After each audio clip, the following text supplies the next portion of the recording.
Bonjour chers auditeurs et téléspectateurs de Code 243 en ligne ce soir avec Michael à partir de Londres. Bonsoir Michael. Oui, bonsoir, bonjour. Freddy est avec nous à partir de la Virginie. Bonjour Freddy. Bonjour, bonjour. Et notre invité qui est le représentant du BPK au Canada, Monsieur Guy Ngoï, à partir du Canada. Bonjour Guy. Bonjour Abraham, bonjour Freddy, bonjour Michael. Voilà, chers tous, ensemble avec mes trois invités, collaborateurs et partenaires de ce jour, nous allons discuter de la politique en RDC. Et le premier sujet, je me tourne vers Michael. Qu'est-ce que vous avez choisi?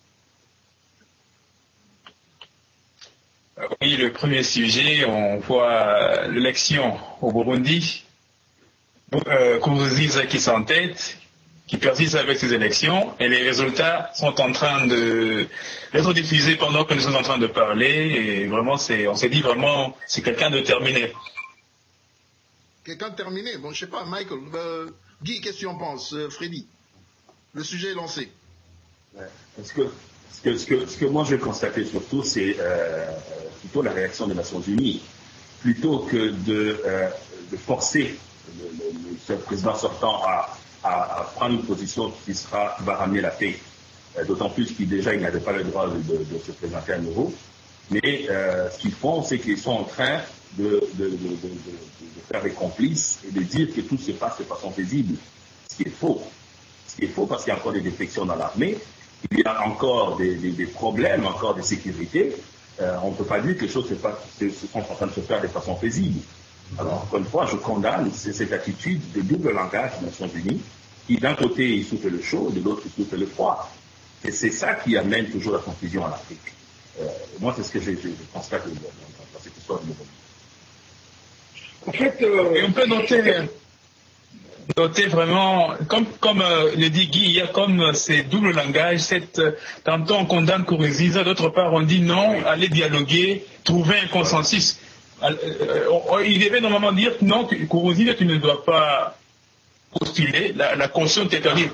Mais on a comme l'impression qu'on va finir par arriver à un gouvernement de transition ou d'union nationale. Ils vont dire, Africains, allez, parlez-vous et c'est fini. Mais c'est pas bien parce que ce qui se passe au Burundi, voilà aussi les conséquences dans la région, notamment en RDC, Congo-Brazza et autres pays qui regardent attentivement la situation. Oui, partout dans la région, d'autant plus que si au Burundi, le président peut continuer à être président malgré qu'il n'a plus le droit de se présenter, pourquoi les autres ne feraient pas pareil? Ça, c'est la première question que je me pose. Et puis, ensuite, lorsqu'on arrive et qu'on dit que, oui, lorsqu'on dit que les choses sont paisibles, oui, lorsqu'on dit que les choses sont paisibles, les élections se passent de façon paisible, ce n'est pas vrai, parce que la seule façon de ramener la paix, c'est de respecter la Constitution, premièrement, et deuxièmement, de dire clairement au président sortant, c'est fini, prépare-nous des élections paisibles et ne sois pas candidat. Là, on aura des élections réellement paisibles. Donc, ce double langage, c'est ça qui caractérise les Nations Unies. Ça n'a pas commencé aujourd'hui, ça a commencé déjà à l'époque de Lumumba. Déjà à l'époque de Lumumba, c'était la même situation où on disait, on faisait semblant de soutenir l'un dans le dos et puis on soutenait clairement l'autre. Alors, ça n'a jamais changé. Tant que les Africains, en général, ne se tiendront pas debout, l'Afrique va tourner en rond comme ça pendant des années.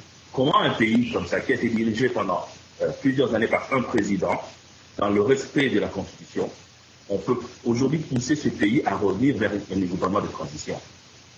C'est un recul. Chaque fois qu'on parle de gouvernement de transition, c'est un recul réel dans une situation politique quelconque. Pourquoi en France, il n'y a pas de gouvernement de transition? Pourquoi il n'y a pas de gouvernement de transition aux États-Unis? Pourquoi il y en aurait tout le temps en Afrique? Pourquoi on est tout le temps en train de revenir en arrière vers des gouvernements de transition? en fait, je voulais dire ceci. Guy a tout dit. Guy a tout dit parce que quand il nous a rappelé la période Lumumba, c'est la même chose. Alors, comme il y a cette espèce de double langage, c'est un double langage officiel. Cela montre que les puissants de cette planète ont déjà leur plan. Comme à l'époque en 60 avec les Cubains, ils avaient leur plan. Et comme maintenant ils ont leur plan, raison pour laquelle il y a ce faux double langage.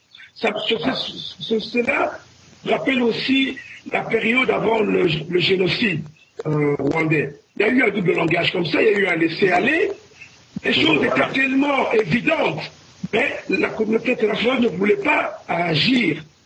C'est seulement après plusieurs milliers, centaines de milliers de morts, qu'il y a eu une réaction de la communauté internationale.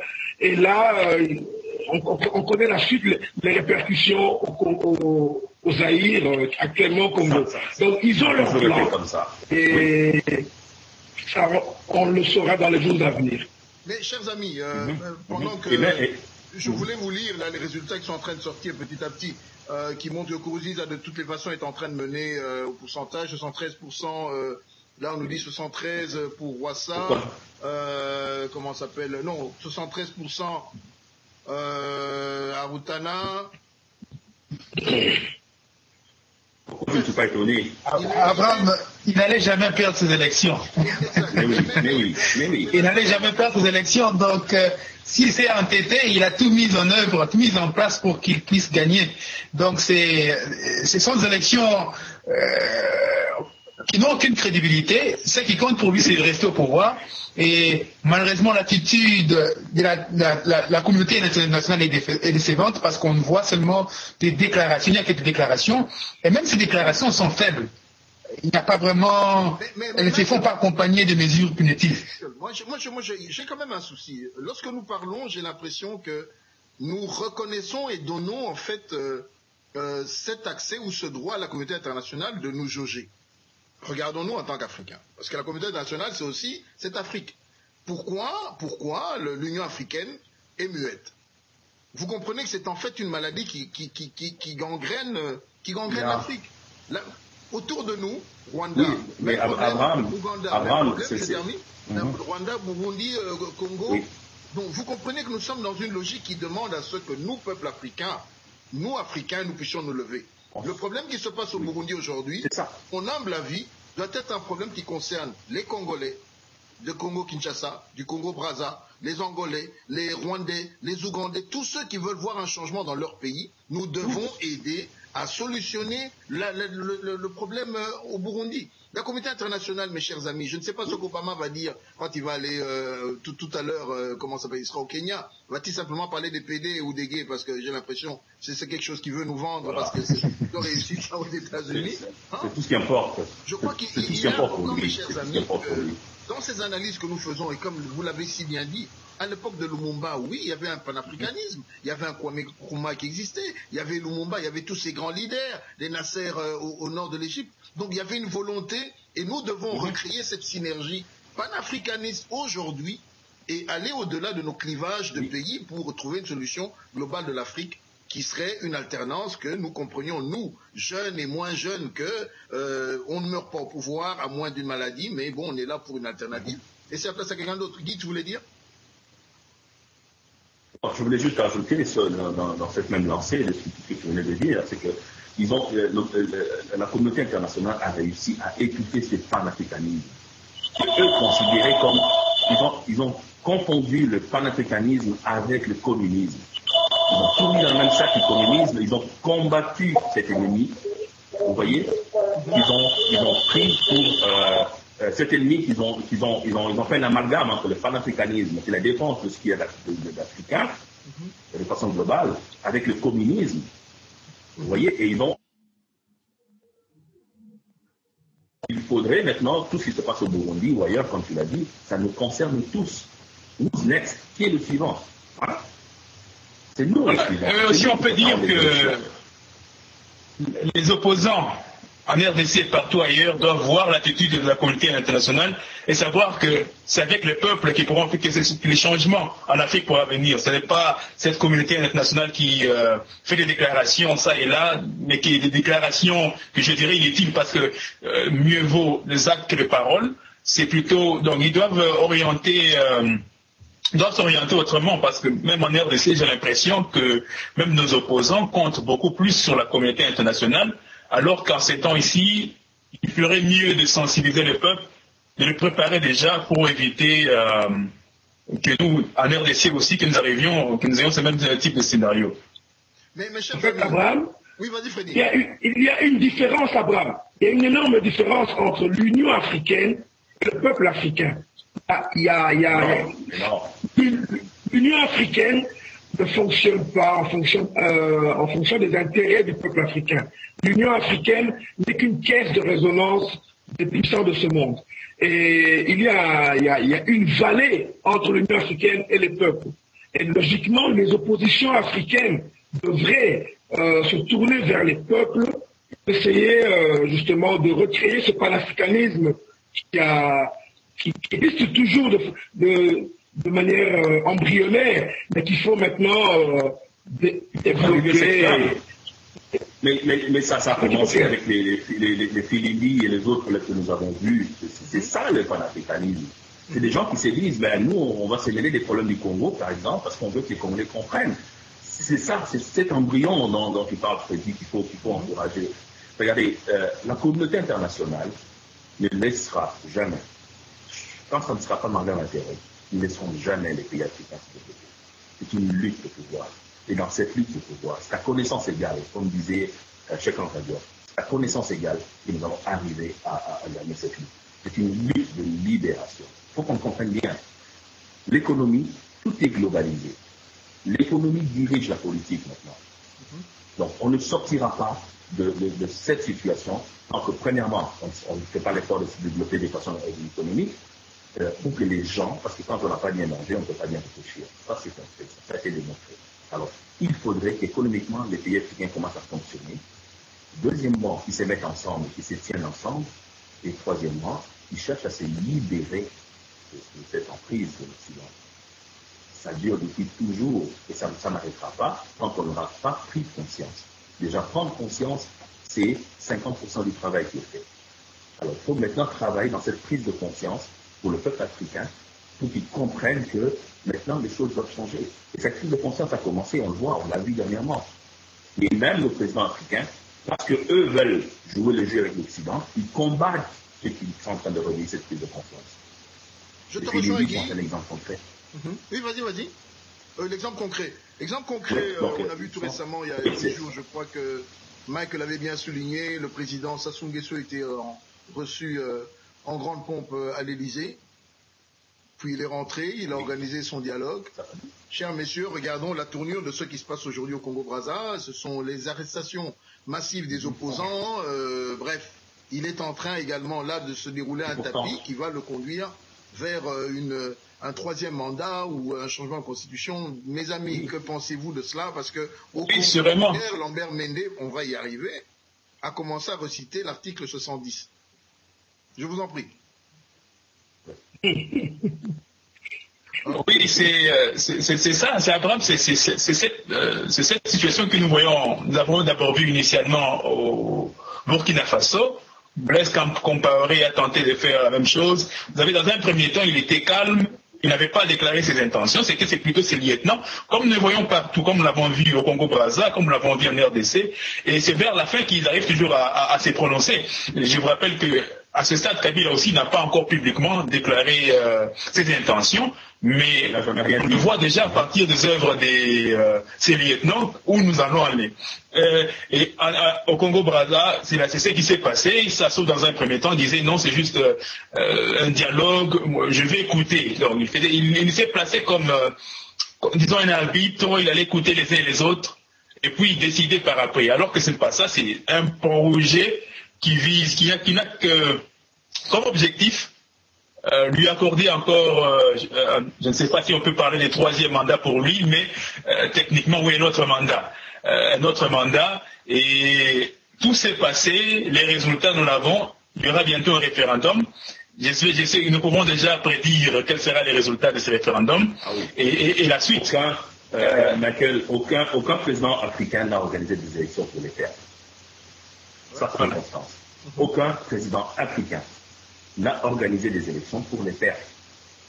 Du nord au sud, Bouteflika, aucun président africain n'a organisé, même en Afrique du Sud, l'Afrique du Sud qui fait semblant d'être démocratique, parce que même là-bas, les présidents sont élus déjà depuis longtemps, on sait d'avance, 10 ans après, qui va remplacer celui qui est là.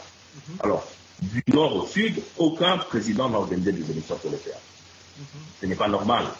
Vous savez, moi, je vois les choses de façon globale. Quand j'observe, c'est une lutte que nous menons. Nous reviendrons à Tshisekedi si Abraham le veut, les liens, parce que c'est pas si je veux, c'est l'émission. Il faudra qu'on fasse le lien. Il faudra qu'on fasse le lien, parce que, regardez, le tribunal pénal international, il y a fait des Africains qui sont jugés jusqu'à aujourd'hui. George Bush a commis des crimes pires que ce qu'a commis le président soudanais. Pourtant, George Bush n'est pas inquiété. Il est allé sous de fausses raisons.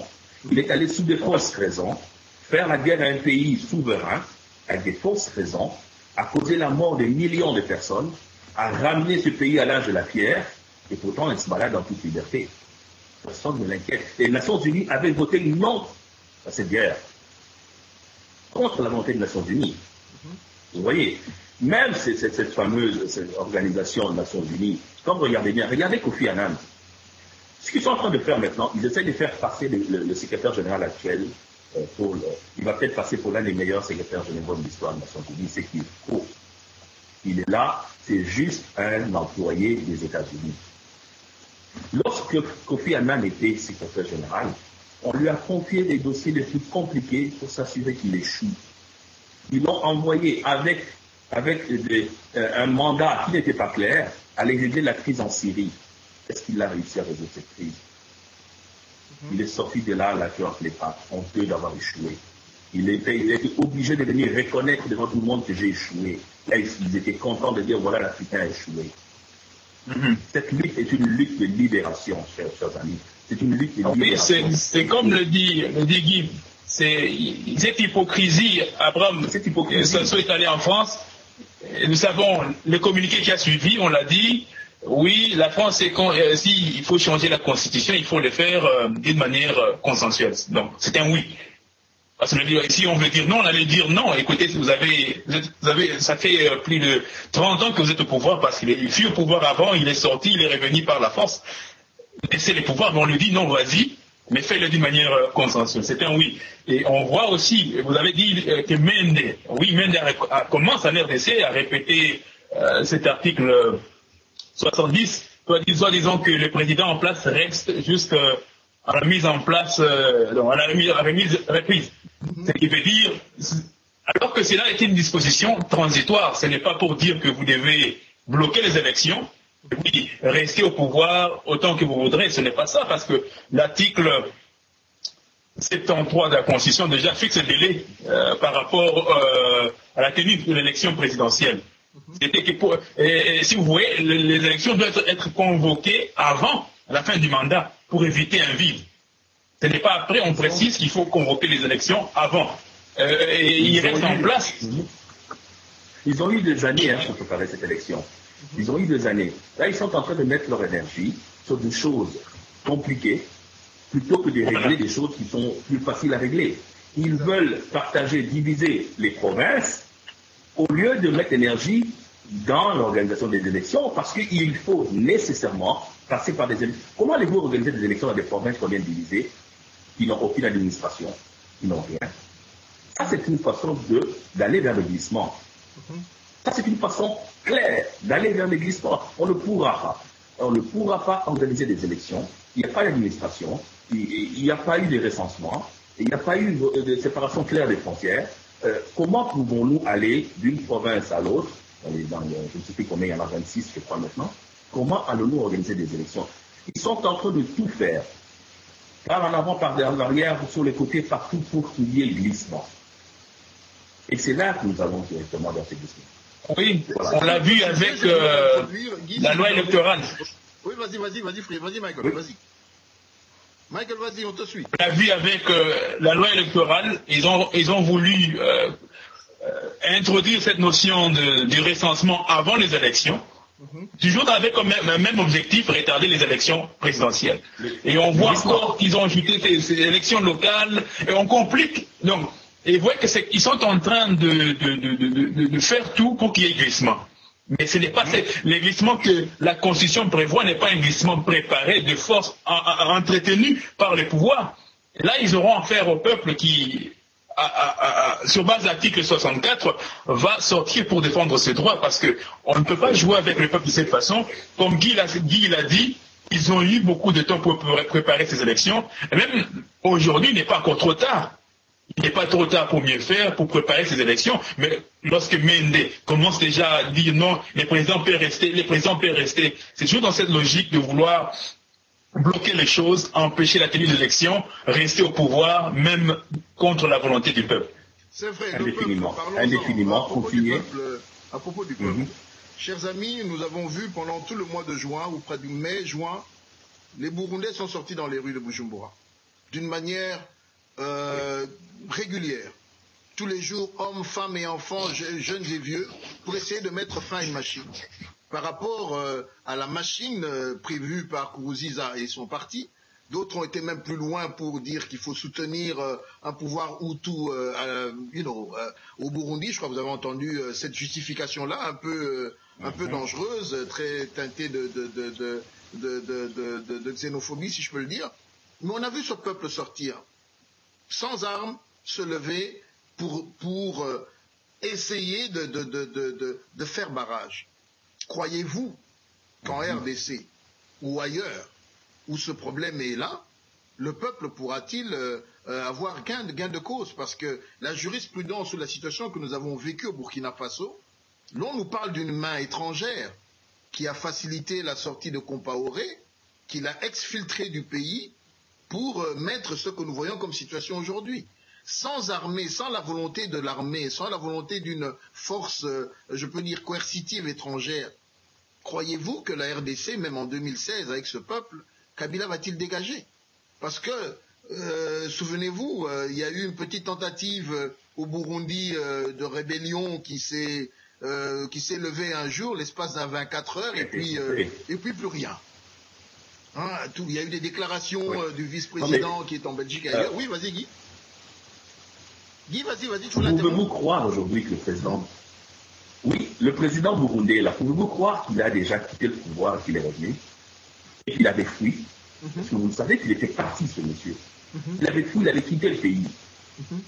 Et on l'a ramené par cette main invisible qui fait tout en Afrique. Ils l'ont ramené. Il suffisait que ces gens-là, le peuple burundais a été abandonné à lui-même. Il s'est battu, je lève mon chapeau à ce peuple, qui a fait fuir ce dictateur. Il avait fui ce monsieur.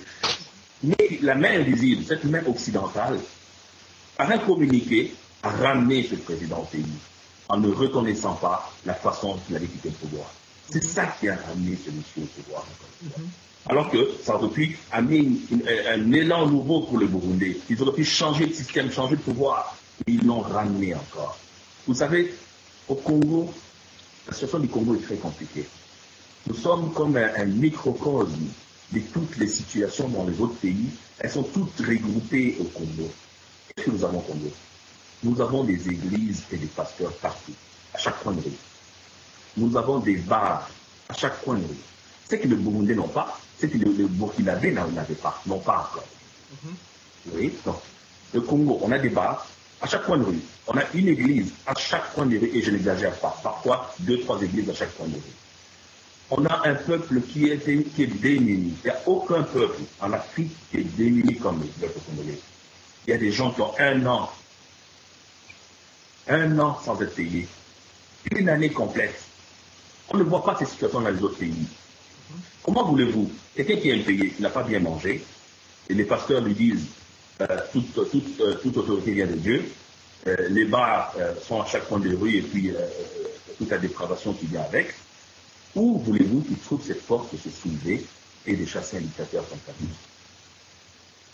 J'ai encore aujourd'hui, on ne sait jamais, mais moi j'ai encore aujourd'hui un doute, j'ai un réel doute, malgré que je souhaite au fond de moi que s'il y a glissement, il faut qu'il y ait soulèvement populaire. S'il y a glissement, il faut qu'il y ait soulèvement. Ça, moi j'appuie ça à 100%. Par contre, je doute que le peuple congolais, avec tout l'avilissement qu'il a connu, soit en mesure de faire ce soulèvement de la bonne façon. Regardez l'armée congolaise, regardez les militaires congolais, comment ils se comportent. Comparé aux militaires burkinabés, vous allez voir la différence. Les militaires burkinabés ont encore un peu de dignité. Les militaires burundais ont encore un peu de personnalité. Ils démissionnent, ils quittent le pays, ils font quelque chose. Chez nous, il n'y a rien. Ils ont 3-4 téléphones cellulaires sur la table. Il y a un pour chaque femme. ils sont tous des hommes d'affaires. Comment voulez-vous qu'un homme d'affaires qui profite d'une situation de guerre puisse vouloir que cette situation se termine? Tu l'as bien dit. Moi, honnêtement, je suis pessimiste. Non, moi je ne le suis pas, Guy. Je voudrais retourner vers toi parce qu'il y a 5-6 mois, on l'a vu, contre toute attente, 3 jours dans la ville de Kinshasa, 19, 20, 21 janvier, le peuple est sorti. C'était pas la majorité du peuple, mais il y a eu ce peuple-là qui est quand même sorti. On a vu le pouvoir aux abois. Oui. Et ce que j'ai aimé, c'est, je crois que Freddy, qui a été avec moi lorsque nous avons reçu les opposants ici à Washington, tous nous ont dit unanimement, après le 3e jour, ils ne contrôlaient plus rien. C'était le peuple qui s'était vraiment pris en charge et qui a continué son action dans d'autres provinces sans avoir à suivre les directives. Et là revient... Non, Guy, je suis totalement d'accord avec toi. Je suis totalement d'accord sur certains faits. C'est vrai qu'il n'y a pas l'armée, mais maintenant nous avons, en tant que nous, peuple congolais, une possibilité de faire les choses. Oui. Et l'ennemi qui a bien compris, et on va y arriver, on parle peut-être en vague, regardez les discussions qu'il y a aujourd'hui dans cette diaspora. L'éclatement, le tribalisme qui est né, qui est en fait une stratégie du pouvoir d'amener une division, d'abord au sein d'un mouvement qui n'avait pourtant pas de leader, mais qui avait quelque chose de commun, qui était l'amour de la patrie. Nous l'avons toujours. Mais aujourd'hui, c'est grave, avec stratégiquement, l'on sent des personnes qui nous amènent vers un dépaissage de ce pays. Que dire d'un Monansemi qui, au milieu de ce que nous sommes en train de rechercher, lui nous balance, 3 ans ou 5 ans de transition, et il va même plus loin. Chassons les Kassayens, chassons les Bangalas, chassons les Swahiliphones de notre coin. Donc vous voyez que tous les ingrédients de la théorie, en fait, et là je crois que le terme du livre de Ngwanda devrait se mettre approprié. C'est la théorie du chaos qui est... Freddy veut dire un mot. Oui, Freddy, vas-y. Théorie du chaos. Je suis complètement d'accord. Je voulais dire ceci. Vas-y. En fait, Abraham, au Congo, nous n'allons pas réinventer la roue. Exact. Et lisons l'histoire. À chaque fois qu'un peuple s'est levé, au commencement, il y a toujours des leaders ce sont comme des étincelles sur une flaque de carburant. Et après, le peuple se prend en charge. C'est comme ça dans l'histoire. Et c'est comme ça que ça s'est passé au Congo au mois de janvier. Au début, il y a eu tous les leaders de l'opposition qui se sont mis devant. C'est très rare de voir au Congo des leaders de l'opposition marcher devant. Ça donnait du courage au peuple. Et après, la situation est devenue incontrôlable. Et c'est comme ça que ça doit se passer. Il faut qu'il y ait la petite étincelle là, qui va lancer le peuple. Aujourd'hui, voyez-vous quand M. Tshisekedi était séquestré à l'aéroport lors de son retour de la campagne présidentielle, c'est quelque chose que beaucoup d'Africains avec qui j'ai parlé n'arrivent pas à comprendre. Comment est-ce qu'il y avait des dizaines de milliers de personnes, quelques policiers, et ils ont été incapables de défendre leur leader. Incapable. C'est parce qu'il n'y a pas eu cette étincelle-là. Si Tshisekedi et d'autres leaders de l'UDPS avaient lancé le mouvement de résistance, Kinshasa allait exploser. Et parce qu'ils se sont tus, ils sont restés calmes, pacifistes, et Tshisekedi a été séquestré en face de ses supporters et même ramené chez lui à la maison. Donc je pense qu'il y a un problème de leadership au Congo. Rappelle-toi, quand j'ai fait une enquête sur le nord et le sud Kivu, les assassinats qu'il y a au nord Kivu, au sud Kivu, ce sont des assassinats ciblés. On assassine des leaders de quartier, des leaders de ville, des leaders, pour empêcher justement que la population explose. Donc, c'est ça qu'il faut. Il faut que les leaders prennent leur responsabilité. Je pense, Abraham, que même la patience a sa limite. Hein. Personnellement, je vois que le peuple congolais a beaucoup supporté et que Kabila resté au pouvoir au-delà de 2016 serait vraiment une provocation de plus. Et je ne crois pas. Je crois qu'il y aura. Et puis aussi, il faut voir que actuellement, même Kabila dans son camp, il n'y a pas cette unité, il y a la division, il y a ceux aussi qui ont des ambitions personnels qui veulent être président de la République. C'est pour ça que vous avez vu, même il a précipité ce découpage pour éliminer certaines personnes au Katanga du pouvoir comme les Katumbi et Kingwa Kumwanza. Donc la majorité présidentielle n'est pas unie. Et aussi l'armée congolaise, c'est vraiment une armée hybride.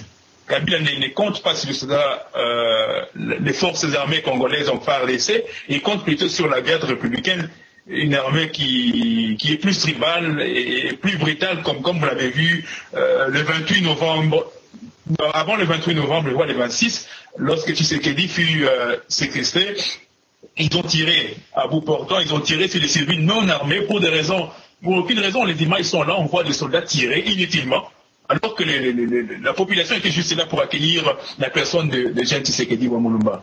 Donc la RDC n'est pas vraiment unie. Elle peut se désintégrer d'une façon à l'autre. Alors, c'est ça les dangers. Pour aller dans le même sens que toi, là, je voulais juste apporter un point. L'armée congolaise est infiltrée. L'armée burkinabé n'était pas infiltrée. L'armée burkinabé, même l'armée congolaise de Brazza, même l'armée congolaise de Kinshasa est infiltrée de Rwanda. Ça, c'est un fait qu'il faut reconnaître. Prenez une photo de l'armée congolaise, debout derrière le président Kabila, vous voyez les traits des gens, ce sont des traits rwandophiles, ce sont des traits nilotiques qu'on reconnaît facilement. C'est une armée qui n'est pas homogène. Donc, toute tentative de cette armée est déjà détruite dans l'œuf. Vous voyez? L'autre point que je veux apporter, c'est que, au lieu, Tshisekedi, par exemple, pour prendre l'exemple, on a parlé tantôt de leadership, Tshisekedi a un leadership clair et certain au Congo, on ne peut pas le nier. Toutefois, c'est un pacifiste. Moi, ce que je pense les autres leaders, au lieu de mettre toute votre énergie à condamner Tshisekedi, comme le fait Mwanda, jour et nuit, plutôt que de mettre ton énergie à condamner Tshisekedi, fais ce que toi tu penses pouvoir faire. Je vous donne un exemple. Martin Luther King parlait de pacifisme. Martin Luther King se battait de façon pacifique. Mais en même temps que lui, il y avait un homme qu'on appelait Malcolm X. Qui lui a dit, moi je n'aime pas cette lutte-là. Moi c'est œil pour œil, dent pour dent. Qu'est-ce qui s'est passé?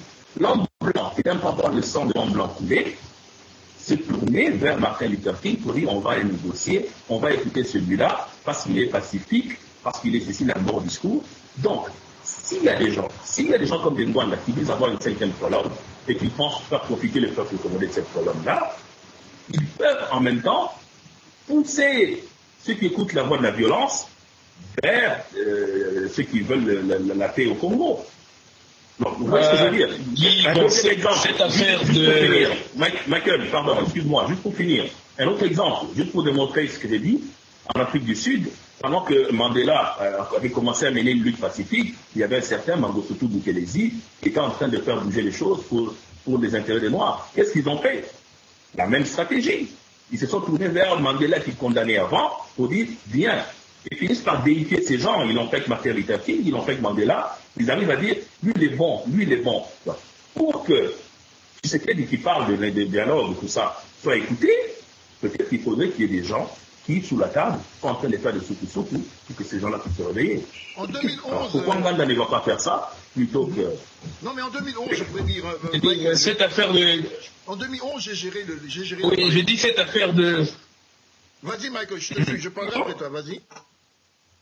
Oui, cette affaire des 5e, 6e, 20e colonnes est une distraction. Quand on a lorsque vous avez infiltré un mouvement, vous n'allez pas passer à la télévision pour dire j'ai infiltré l'ANR. Parce que là, vous donnez, Kabila va se dire qui sont ces gens-là que Ngwanda a peut-être mis dans l'ANR, et il va les écarter tous, il va mettre des gens sûrs. Vous n'allez jamais entendre la CIA venir devant un micro commencer à dire nous avons infiltré Al-Qaïda, la Al-Qaïda. Ça ne se dit pas, ce sont des choses qui se gardent, qui restent ce secret. On ne peut pas commencer. Quand vous voyez quelqu'un parler beaucoup, non, nous allons attaquer, c'est depuis 2005 que nous attendons ces choses. Alors, c'est toujours des révélations. C'est toujours des révélations dans le sens de diviser le combat, plutôt que de révélations dans le sens de mettre à genoux l'ennemi. Pourquoi ils ne nous révèlent pas comment aller, je sais pas, on va trouver des caches d'armes au Congo? Pourquoi ils ne nous révèlent pas comment... et c'est ça, donc ce sont des discours, rien que des discours. Et même ces discours aujourd'hui... Ils révèlent des stupidités, disent il a reçu 2 millions de dollars. Mais pendant ce temps, viens, au lieu de parler, viens avec des documents, montre-nous des documents signés par lequel, un compte bancaire dans lequel on a déposé 2 millions d'argent, 2 millions de dollars pour Tshisekedi. Avec des faits comme ça, on va peut-être finir par te croire. Hein? Et ce que je voulais dire, c'est vous voyez, à partir de 2005, les discours étaient « j'ai des hommes au Congo, je vais chasser Kabila au pouvoir », il y avait des dates qui étaient données. Après un temps, on a entendu « non, je suis en dessous de l'eau », le fameux « Nassé Namai », comme c'est devenu une chanson. Après un temps, c'est devenu les combats jusqu'à la victoire. On a enlevé les délais. Et après un temps, ça a changé. On ne parle plus de « nous avons des hommes qui vont chasser Kabila par la force ». C'est devenu soulèvement populaire. En quelque sorte, il s'est dédouané. Ce n'est plus lui qui va chasser Joseph Kabila avec son armée. C'est maintenant devenu une affaire du peuple. Mais là, il dit au peuple, prenez-vous en charge. C'est une façon pour lui de se dédouaner. C'est-à-dire, je ne veux plus. Donc, quelque part, il reconnaît qu'il n'a pas la capacité de chasser le président Kabila par la force. Et maintenant, il dit, soulevez-vous, donc prenez-vous en charge. Il s'est dédouané. Mais je trouve que c'est comme le dit Guy, ce sont des distractions. S'il faut vraiment, si on est sérieux, moins du bruit. On ne dit pas des choses discours comme ça. Plus d'action. Michael, il est allé jusqu'à dire que dans ces mailles, il a comme dans la zone à maillot, dans la zone à donc, vous voyez, en tout cas, il ne verra pas grand-chose parce que je sais qu'il est souvent en train de nager avec ses habits. Donc, c'est quelque chose qui, je trouve ça terre à terre. Je trouve ça, de la part d'un leader, c'est un discours qui divise. C'est un discours qui divise. S'il n'est pas d'accord avec le dialogue, s'il n'est pas d'accord, M. Mbwana, parce qu'on parle toujours de leadership, comme l'a dit Abraham tantôt, s'il y a un leadership, tout chemin devrait mener à Rome. C'est-à-dire quoi? Notre objectif, c'est libérer le Congo. Alors, chacun pourrait suivre son chemin, et en bout de ligne, il faudrait que l'objectif soit le même. Un leader ne devrait jamais venir faire des déclarations devant un écran sans avoir la possibilité de donner des preuves.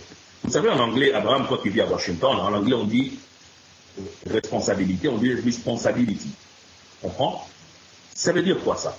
Ça veut dire responsibility. Il y a 2 mots dans cette phrase. Ça veut dire que tu as l'habilité de répondre. C'est-à-dire quoi? Tu as la responsabilité, c'est quand tu viens, tu donnes une réponse qui règle un problème. You have the responsibility. Tu vois? Et aussi cette affaire de dialogue quelque part. Cette affaire de dialogue. On va entendre Freddy. Freddy? Oui. Freddy est trop calme aujourd'hui, j'aime toi. Non, au fait, je suis un peu triste aussi parce que bon, quand je remonte dans le passé, je me rappelle à l'époque du maréchal Mobutu, quand Kabila, le père, était aux environs de Kenge, de la frontière avec Kinshasa et Bandundu, et que tout le monde l'attendait à Kinshasa.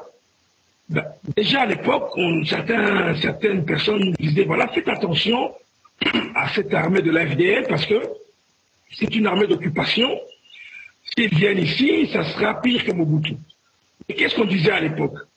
Le peuple zaïrois est mûr. Nous avons vécu 32 ans de dictature. Il y a eu la conférence nationale qui nous a ouvert l'esprit. Donc personne ne peut venir au Zaïre et être dictateur comme Mobutu. Il ne fera pas 1 an, on va le mettre dehors. Kabila le père est arrivé, il a été pire que Mobutu. Nous avons commencé à danser dès qu'il est arrivé. Hein? Oui, nous avons commencé à danser dès qu'il est arrivé. Et après, il a interdit les partis politiques. Il a vraiment été un dictateur, pire que Mobutu, et personne n'a eu le courage de le mettre dehors. Il a relégué Tshisekedi au Kasaï, vous vous rappelez? Voilà. Au vu aussi de tout le monde.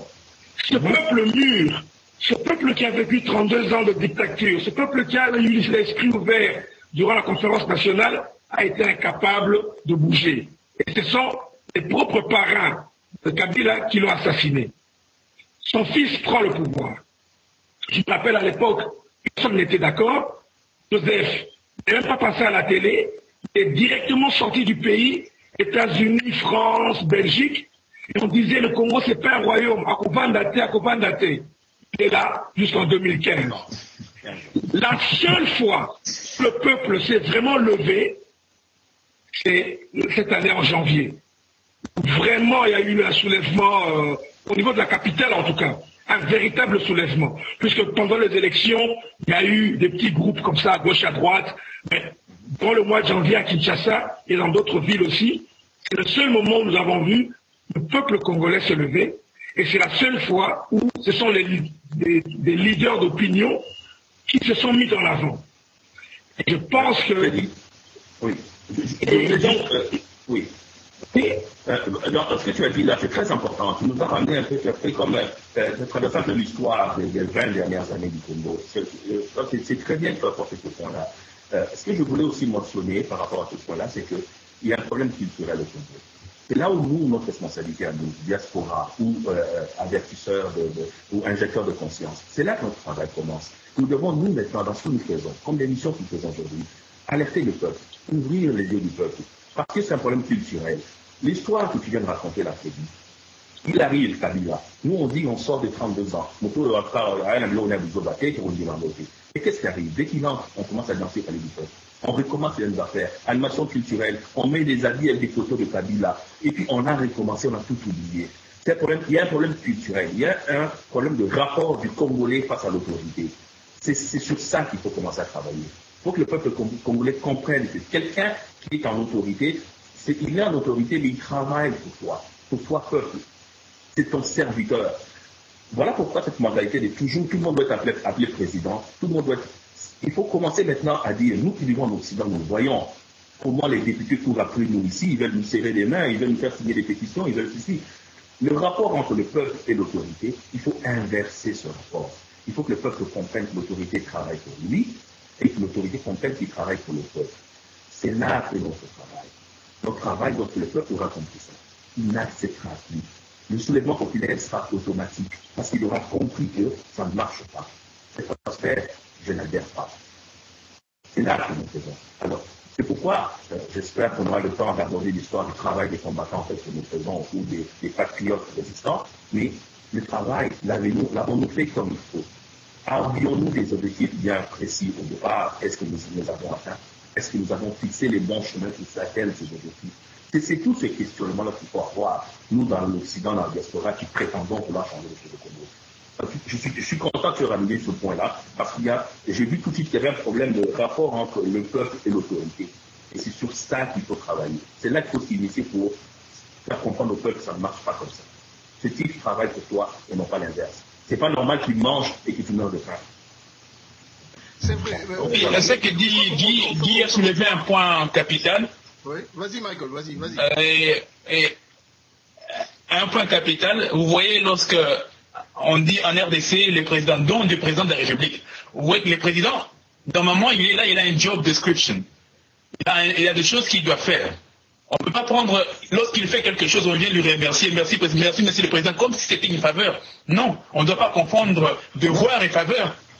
Voilà. On a comme l'impression, même le gouvernement construit un bâtiment, on vend cela comme si c'était un don du président, il a fait par sa bonne volonté, alors que c'était un devoir. Avec son faveur. On ne démarre pas de compte, hein. Voilà, tout est faveur, on ne démarre pas de compte. Imaginez-vous, Michael, imaginez que le Congo étant ce qu'il est, les gens meurent de faim, les gens sont éveillés. Le président Kabila, pour le citer, le président Kabila fait un don de 3 millions à Haïti, lorsque Haïti a connu un tremblement de terre. Le même président Kabila a fait un cadeau d'un joyau inestimable au roi des Belges à l'occasion du cinquantenaire de l'indépendance du Congo. Il a donné un diamant que les Belges ne l'avaient pas estimé. Ça n'avait pas de valeur, ça a dépassé tout entendement. Comment le peuple, les parlementaires, ceux qui viennent ici nous rabattre les oreilles tous les jours en Occident, ils étaient dans ce même parlement et personne n'a jamais rien dit. Ce diamant-là, le peuple les Belges se sont fâchés, ils ont trouvé que c'était avait trop de valeur, il fallait qu'on mette ça dans un musée.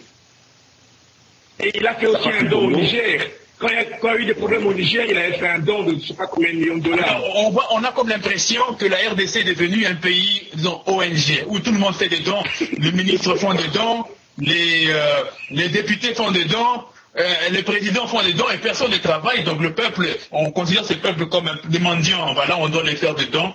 Non, c'est pas, c'est comme Guy a soulevé un bon point, il faut que le peuple arrive à comprendre que les dirigeants sont leurs serviteurs et doivent rendre des comptes. Il faut poser des questions pour savoir qu'est-ce que tu as fait, tu as dépensé combien, et voilà ce qu'il faut. Il faut la mentalité doit changer. Il nous reste 15 minutes. Piste de solution. On a brassé, nous connaissons nos problèmes. Quels sont les mécanismes que nous pouvons aujourd'hui mettre sur pied pour que ce qui se passe à Bujumbura, au Burundi, ne nous arrive pas en 2016? On le voit venir, tout le monde parle de glissement. Je serais l'un des hommes les plus malheureux si au 19 ou 21 décembre, Joseph Kabila est toujours président de la République, et que vous et moi allons battre les rues, parce que je m'étais dit, je ne vais plus faire une seule manifestation de la rue, on en a assez fait, je crois qu'à un certain moment, il faudrait se mettre dans une autre logique, passer à une autre phase de cette action. Cher monsieur, brainstorming, qu'est-ce qui doit être fait? S'il faut aller en Lingala, on doit le dire à tout un chacun que tous ces groupes, nous voyons sur Facebook, il y a plus de 500 groupes de Congolais, ce qui fait que l'information qui vient dans le Code 243 sera différente dans ceux qui vont aller dans Congo, Mikili et autre chose. Déjà, il y a un éparpillement. Si on doit faire de l'éducation, comment allons-nous la faire? Par quel créneau? Comment allons-nous créer des synergies au lieu de perdre du temps à dire pointer celui-là, il est de telle ou telle faction, alors que on nous a créé une... Et je ne vous cache pas, je suis assez attentivement ce qui se passe sous la toile, tout comme vous. Mais aujourd'hui, il n'y a pas d'article politique, presque pas. C'est plutôt vidéo interposée, celui d'Afrique du Sud attaque celui de la France, revient, et puis à gauche, à droite, alors que la véritable actualité, chers amis, je le disais à mes collègues de Code 243, la majorité des personnes qui nous suivent ne sont pas celles qui sont en Europe, ce sont celles qui sont au pays. Et ce qu'on est en train de leur donner, c'est quoi? Les insalubrités, bref, réfléchissons sur 15 minutes, 15-20 minutes, quelles sont les pistes avant d'atterrir. Freddy, qu'est-ce que tu penses de cela, mon cher ami? Toi qui as d'ailleurs sorti une belle vidéo, il y a 2 mois, tu disais, si on continue comme l'opposition continue comme ça, je te rappelle toujours, c'est une vidéo prophétique, elle va appeler les élections. Qu'est-ce que tu évalues? Qu'est-ce que tu suggères à ceux qui nous suivent? Eh bien, tu l'as dit toi-même au départ. Non? Vas-y. Tu l'as dit toi-même tout à l'heure. Même, en fait, tout le monde l'a dit, Guy l'a dit aussi, Michael, nous devons commencer par éduquer la population. Et nous avons nous-mêmes, Code 243, remarqué, et tu l'as remarqué toi-même, que la plupart de ceux que nous suivent sont ceux du pays, nous devons maintenant axer nos articles vers une éducation de la population. Parce que, juste une parenthèse, Ayatollah Khomeini, il a fait la révolution iranienne à partir de la France. Il n'était pas en Iran. Et comment ça s'est passé? À l'époque, il n'y avait pas Internet. Il envoyait des cassettes. Les cassettes, ça passait par l'Irak, ça rentrait en Iran. Et on les distribuait sous les tables, les petites cassettes audio. C'est comme ça qu'il y a eu la révolution iranienne. Et quand le Shah a été mis dehors, l'Ayatollah est arrivé. Il a tout fait de l'extérieur à partir des cassettes audio. Nous, aujourd'hui, nous avons Internet. Alors, au lieu de rentrer dans tout ce que font les autres, avec tous ces journalistes à la taille de ceux-ci, les plus beaux, les plus belles, les champions, tout ça, on ne rentre pas dans leur jeu. Nous allons éduquer la population. Nous allons leur faire comprendre, comme Guy a dit, que les sénateurs, les parlementaires, le président sont vos serviteurs. Comme ça se passe ailleurs. Puisque souvent, dans les débats, je vois, quand nous mettons un article, nous avons des commentaires de Quinois qui disent « Ah, yo, Abraham, tu es là-bas aux États-Unis. » Mais que Obama, quand il dit quelque chose, tout le monde suit. Hein. Ah, mais non, jeune homme, tu es à Kinshasa, tu crois que Obama fonctionne comme... Non, Obama ne peut pas donner un ordre au Parlement. Il ne peut pas donner un ordre au Sénat, comme à Kinshasa. Donc, j'ai compris qu'au Congo, les gens pensent que les présidents comme Sarkozy, tout ça, Obama, Hollande, fonctionnent comme au pays. Ils donnent un ordre, tout le monde suit. C'est pas comme cela. Alors, on doit éduquer la population. Tous ces jeunes qui nous suivent, parce qu'une révolution se fait aussi avec les jeunes, pas avec des vieilles casseroles. Les jeunes, comme en Afrique du Sud. Ce sont les jeunes en bleu-blanc. La va réagir là si tu vas comme ça. Tu sais, les vieux réfléchissent trop. Vous voyez seulement le cas de l'Afrique du Sud, Soweto. C'était même des écoliers. Parce qu'ils ont beaucoup de fougue, ils ont beaucoup d'énergie, et quand ils croient en quelque chose, ils sont prêts à tout. Les vieux, ils ont des femmes et des enfants, avant de poser un pas, ils réfléchissent, puis voilà quoi, ils sont beaucoup plus sages. On peut les utiliser pour leur sagesse, mais pour l'énergie, pour les actions, ce sont les jeunes. Et nous sommes suivis par des jeunes. Je vois souvent leur âge, ça tourne environ le 25, la moyenne. Eh bien, il faut éduquer tous ces jeunes-là via Internet. Ne rentrons pas dans les bêtises des grands journalistes, bon, vous connaissez, hein, les plus beaux, les plus, tout ça. Voilà. Oui. Je crois que c'est ça. Avant qu'on puisse les solutions,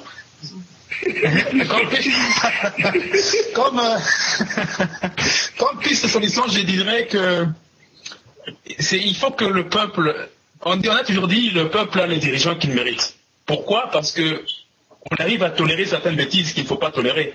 Lorsque quelqu'un est leader, il doit rendre des comptes. Mais ce qui se passe, c'est que beaucoup deviennent des fanatiques.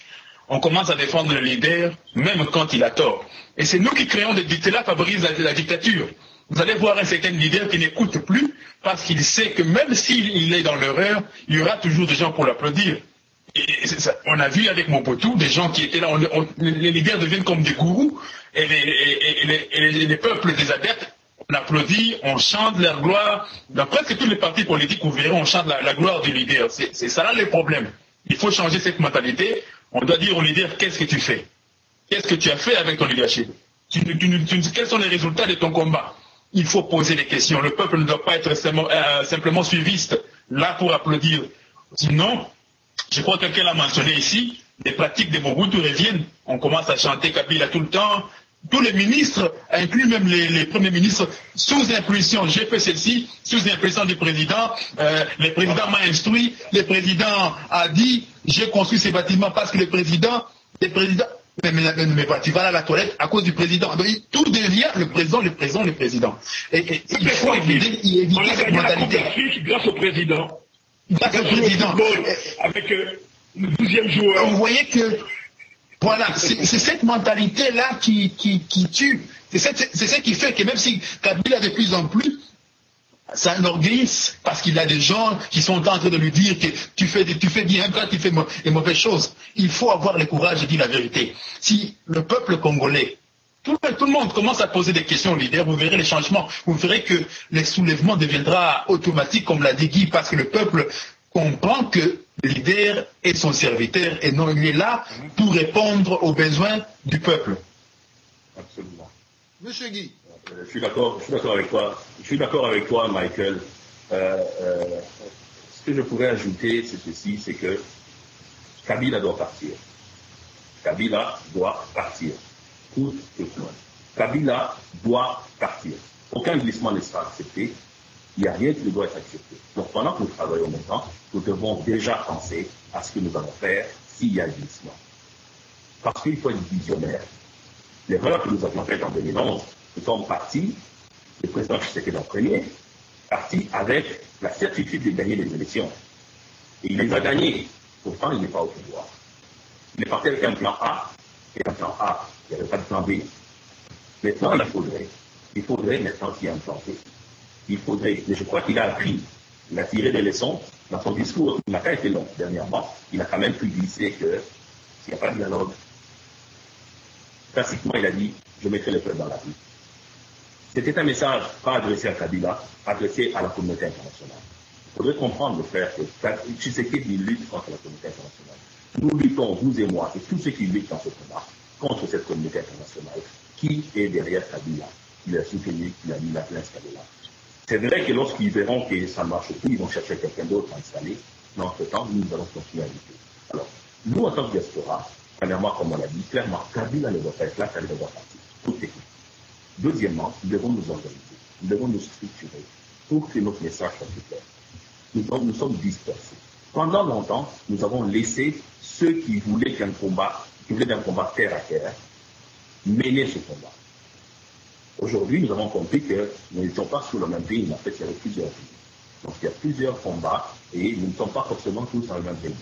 Il y a des gens qui se battent d'une autre façon et nous devons maintenant travailler avec l'intelligence.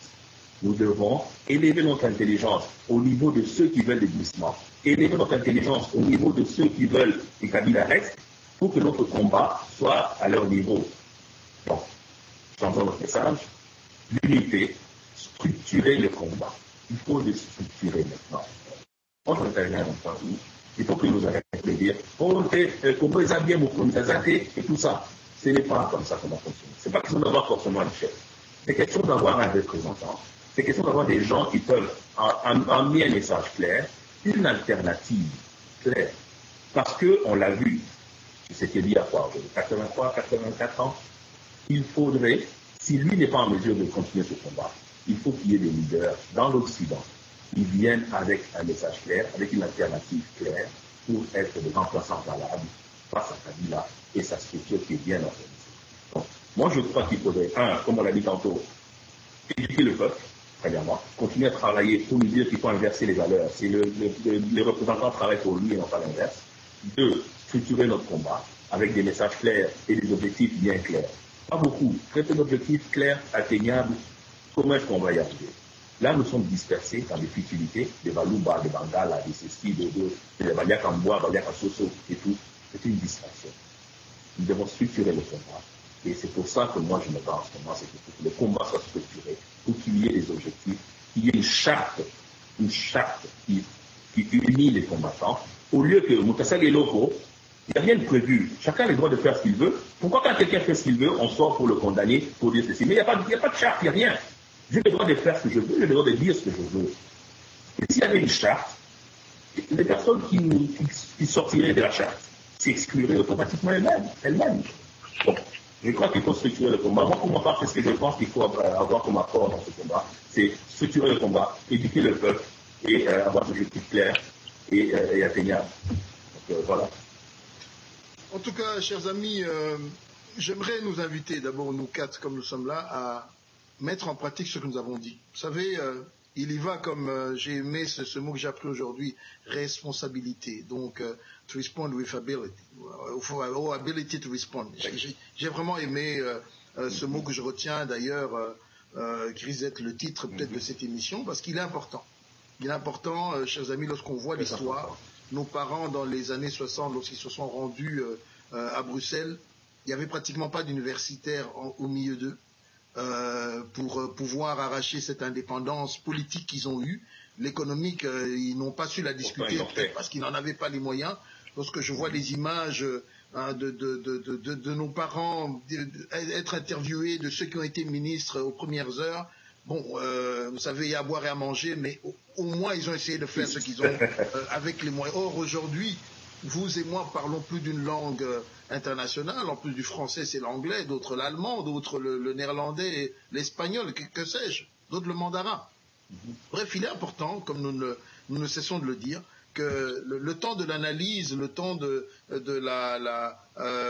l'analyse du problème, nous l'avons fait, nous savons, comme nous l'avions dit, c'est 50%, nous avions identifié ce qui ne va pas, travaillons pour que le reste soit fait, avec peu d'émotion, avec beaucoup plus de rigueur scientifique, d'humilité, parce que c'est ça qui nous gêne, d'humilité pour que nous puissions ensemble le faire. Et moi je crois, si je peux rajouter une chose, c'est que ce qui s'est passé au mois de janvier, Guy, Freddy et Michael, ça a été une synergie momentanée entre la diaspora et ceux qui sont sur terrain, l'opposition.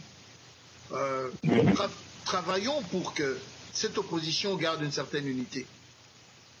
Et travaillons pour que nous, dans cette diaspora, on ait également cette unité.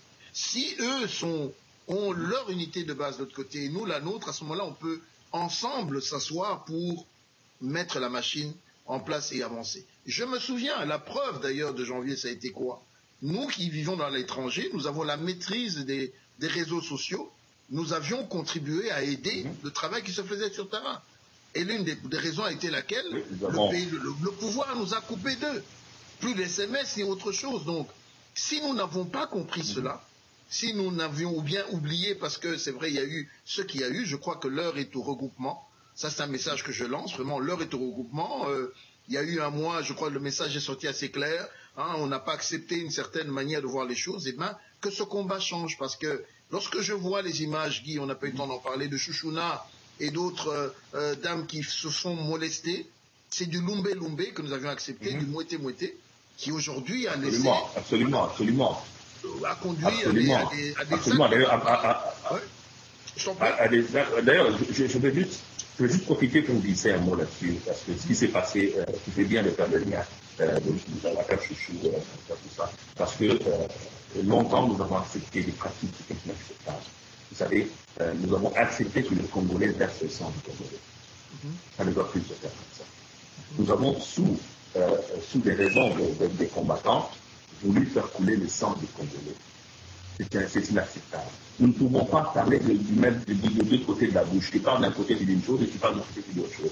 Nous ne pouvons pas condamner ceux qui tuent les Congolais dans l'est du Congo, qui font couler le sang des Congolais, et nous, ici, à l'étranger, vouloir faire couler le sang des Congolais sous des raisons fallacieuses, sous des raisons que musique est bécatée, je veux faire couler le sang du Congolais. Est-ce que c'est une raison valable? Au moins, ceux qui le font à l'est, ils le font pour des diamants et pour du coltan. Ici, tu vas faire couler le sang du Congolais pour un concert. Est-ce que il n'y a aucune commune mesure? Et je crois qu'il faudrait que nous aussi, les résistants, les combattants, ceux qui sont combattants sont résistants, le BPK aujourd'hui est dans la politique. Je dirais qu'il y a une certaine différence, donc le discours aussi a évolué.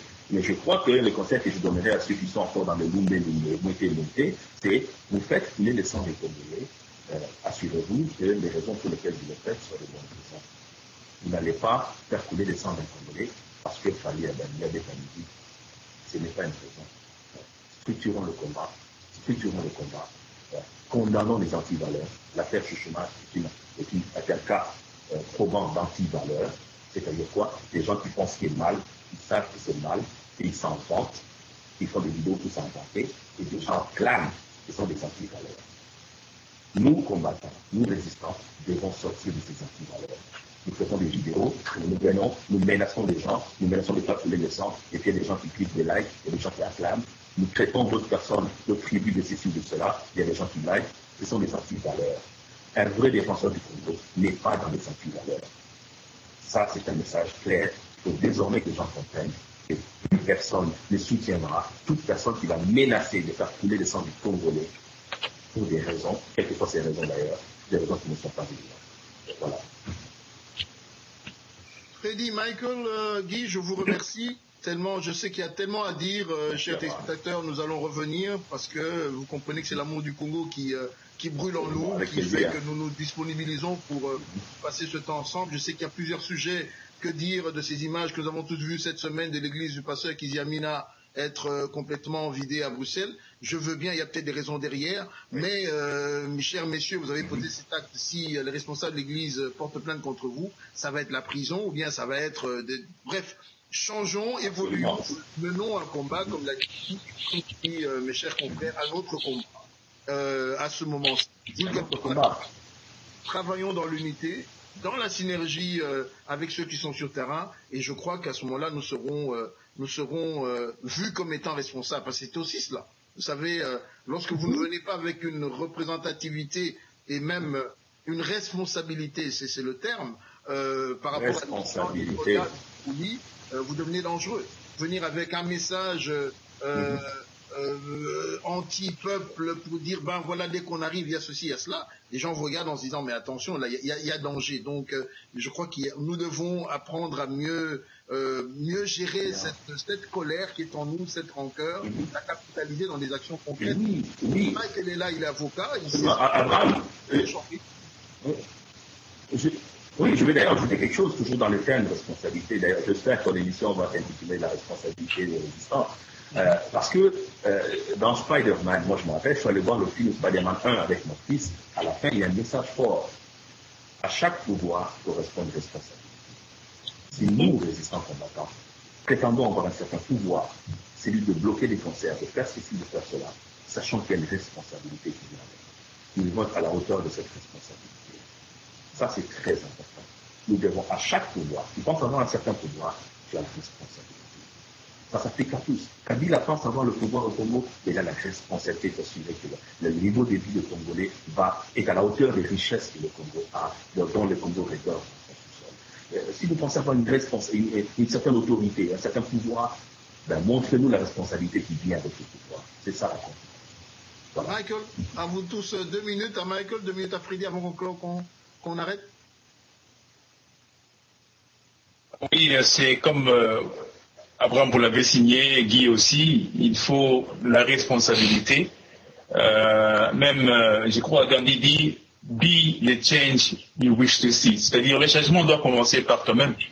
Sinon, ça devient de l'hypocrisie. Je ne peux pas condamner la violence si moi-même je suis violent. On doit prêcher par l'exemple.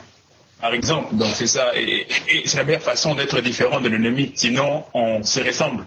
Il n'y a pas vraiment de différence si on se lance on dit on veut un état de droit, en même temps on est intolérant. On dit on veut le respect des uns, en même temps on insulte, on ne peut pas faire ce qu'on reproche aux autres de faire, sinon on se ressemble, il n'y a pas vraiment de différence. Donc on peut seulement encourager les uns les autres de continuer la lutte, mais de le faire un peu, d'éviter les dérapages comme nous les remarquons maintenant. C'est devenu normal que quelqu'un se réveille un bon matin et qu'il fasse une vidéo juste pour insulter une autre personne, et on trouve ça normal. Nous devons condamner des choses pareilles. Il y a des enfants, il y a des jeunes qui nous regardent. Il ne faut pas qu'ils dans leur tête, qu'ils grandissent avec ce genre d'exemple. Un jour, ils vont se réveiller aussi, commencer à nous insulter. Donc, il faut savoir que lorsque tu insultes quelqu'un, demain, tu seras victime de l'insulte ou de la violence. Donc, il faut éviter cela.